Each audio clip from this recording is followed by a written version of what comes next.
Niamh arrived up here to us in Drum probably in her mid-teens, and probably was just coming on to probably through the school system, was just coming onto the Ireland radar screen.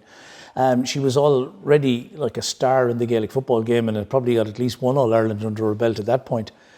But right from the word go, when she started playing with us here, Tony Johnson was manager of the team and I was giving him a dig out as the assistant. And she just, technically, she was brilliant. She struck the ball so well. And for a person who was steeped in Gaelic football and had played mostly that, in the air she was superb. Her timing and heading the ball was absolutely brilliant. Way ahead of anybody else in the female game that I think in Galway at the time. So it was no surprise that she started getting into Ireland squads.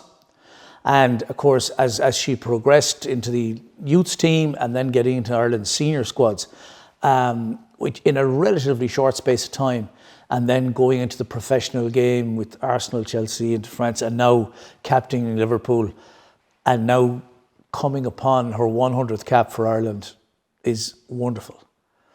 And we followed her career ever since she was a young 15, 16-year-old here, in awe at times, but in admiration. So she went straight into our adult team, and you know, we didn't have her available to us all the time because she was in international training squads and all that type of stuff. But very dedicated player and was always made herself available any time that she was. And you know, if we had games coming up and Niamh was available, it was always a bonus. She had that field presence, so you know, she really strengthened our team. So it was great, really, to get her involved.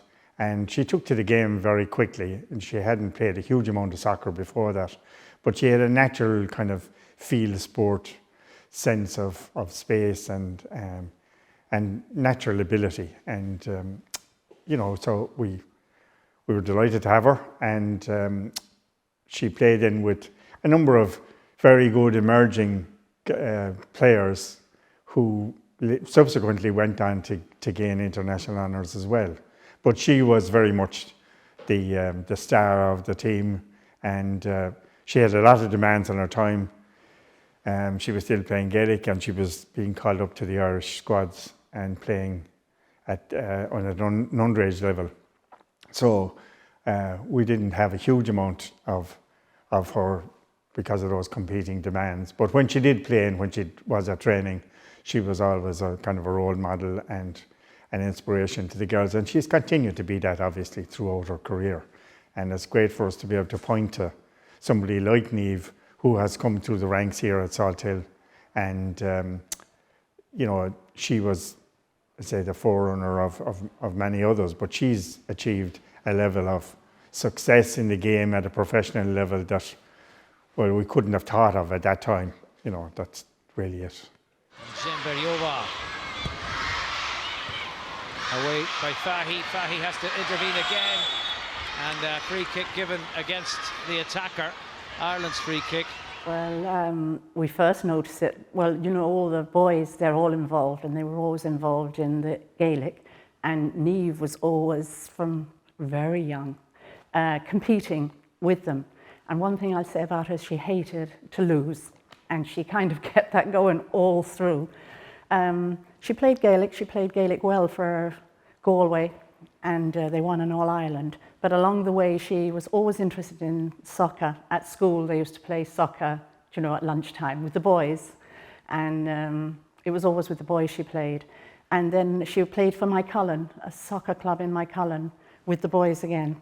It was, we were at a match up in Dublin. I remember it was up in Dublin, and I can't remember which match it was now. Emma Byrne was there at the time, and I think it was, well, I don't know who was doing the spotting, but Vic Akers anyway made contact with her and asked her would she like to go over to Arsenal. And like I said, they were very good. Her education continued, and you know, it wasn't professional at that time, but semi-professional.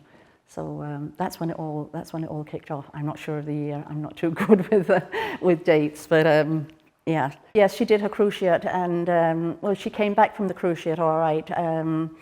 she got back playing again fine, but she's had, she's had several niggles along the way. But she has that drive always and ever since she was this high to keep going, to drive forward and to, get back into it and try and do her best again.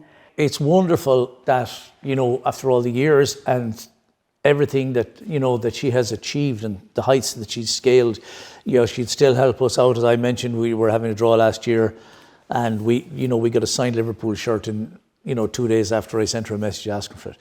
And that's the sense of herself and where she's from, and she has never lost sight of that. I think that's amazingly important and an absolute role model to all of the other young players, because we can point to her and say, if you do half as well as she did, you'll be doing okay.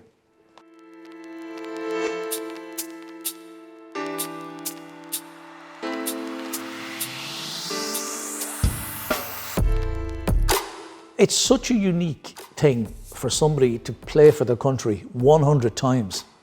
You have to be there a long time to do it, and you have to maintain an incredibly high standard. So I know that for Niamh and her family, for even all the GA fraternity that she played with over the years, they will be immensely proud.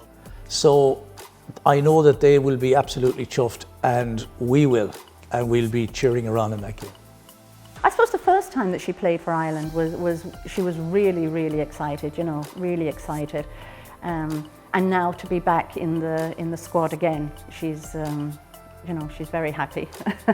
And we're all just hoping it'll continue for another while for her. Yeah, that's it. Yeah.